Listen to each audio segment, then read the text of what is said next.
Last year, we covered kind of a sad situation going on with Spider-Man 2099 and Incredible Hulk writer, Aquaman writer, Star Trek writer, Peter David, and just how bad his medical situation is going.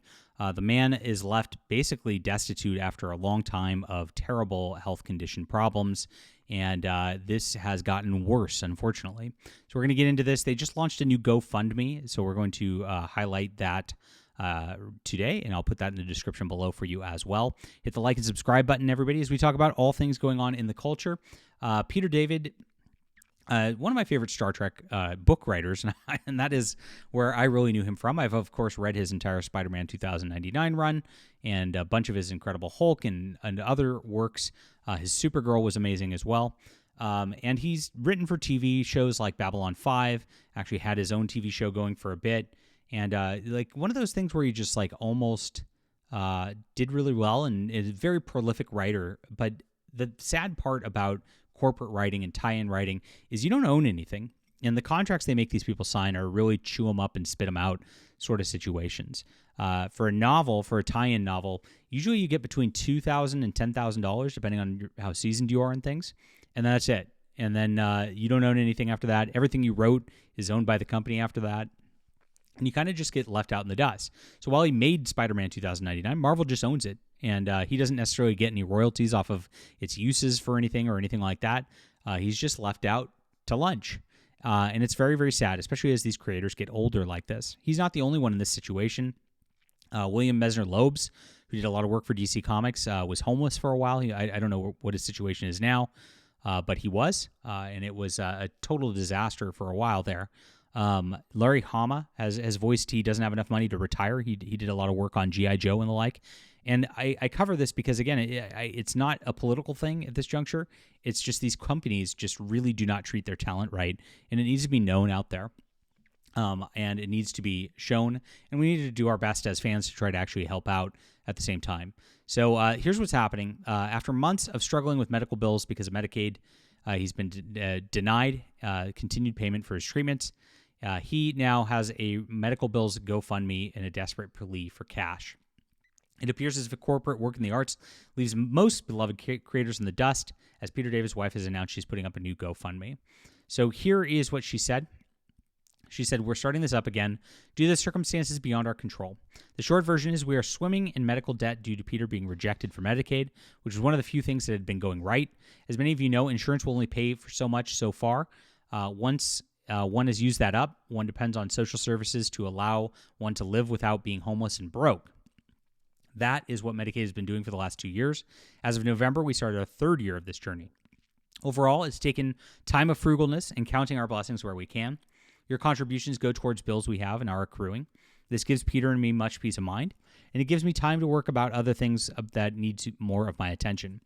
The job hunt continues, and this is the sad part about, of course, aging in our society, too. It's really sad on this level. Got close twice, but when it went to internal, I was used as a statistic.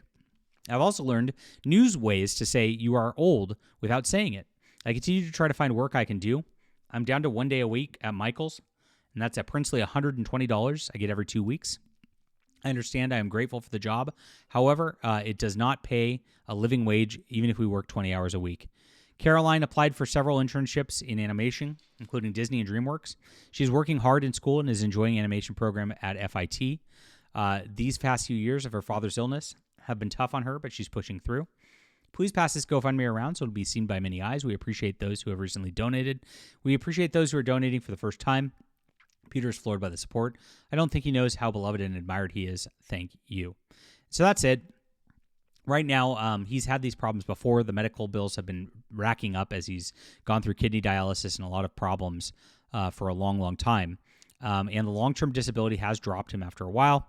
Medicaid and living expenses are mounting beyond current control, and he doesn't really get much out of all of the things that he's done before. It's really, really sad on that level.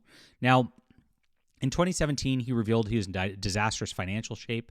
Back in the day, he had all of his money moved from his bank account and ended up in big IRS problems at the time. And this is 2017, before the health problems hit. He raised money, $88,000 he owed for back taxes, and then he raised $45,000 of that, still was in debt. Then in 2020, he suffered kidney failure, heart attacks, had a GoFundMe for that as well. That unfortunately didn't cover things, but it's not like Marvel helps out. It's not like any of these companies give him enough work to get him going, and it's not like the page rates or anything like that are enough to cover a lot of the problems with the American healthcare system at this point. And so it's just a complete train wreck on every single level, and it's really, really saddening to watch. And so a lot of these creators who you love growing up just are not as well off as you would have expected them to be from their position. This guy had millions of people reading his work, and yet has very little to show for it, and that's just a sad thing out there.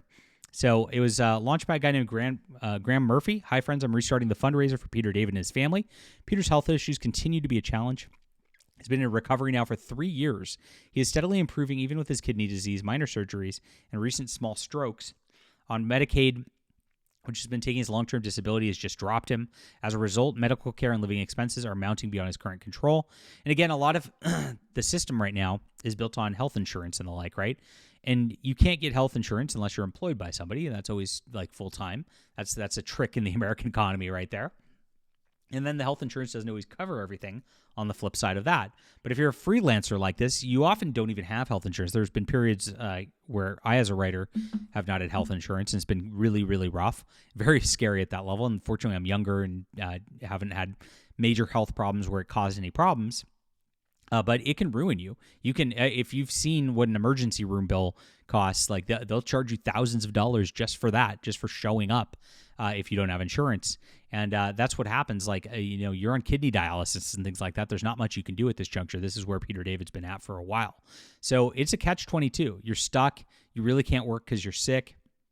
You don't have a job anyway, and you're a freelancer, and you're not going to be able to get medical care anyway. It's like it's a big vicious circle of just a terrible thing. And I hate the American healthcare system. I got to tell you, I really hope Trump fixes it very, very soon, because ever since Obamacare mandating that insurance, the prices have skyrocketed, gotten worse. It's been a terrible last decade to be trying to get healthcare in America. Now, of course, Marvel, DC, Simon & Schuster, Disney, none of these people help out at all. They just they churn you out, they spit you out. And I always tell people, you don't want to be a writer for one of these companies. You don't want to be beholden to one of these companies, because they just don't care. They're soulless, they're evil, and that's a big part of what happens in this sort of situation. So he says, we are reaching out to you for help. I've known Peter and his family for many years. They're the nicest, kindest, most generous people you'll ever meet. Let's return some of that kindness, generosity, and make it through this. Please donate and spread the word. Thank you. So this has been up since yesterday, and it's at $16,000 so far, doing very well for a fan sort of deal. I'm going to put this in the description below. As I said, very, very sad stuff. And, of course, our prayers go out to Peter David and his family as well. And thank you guys for watching. We'll be back soon.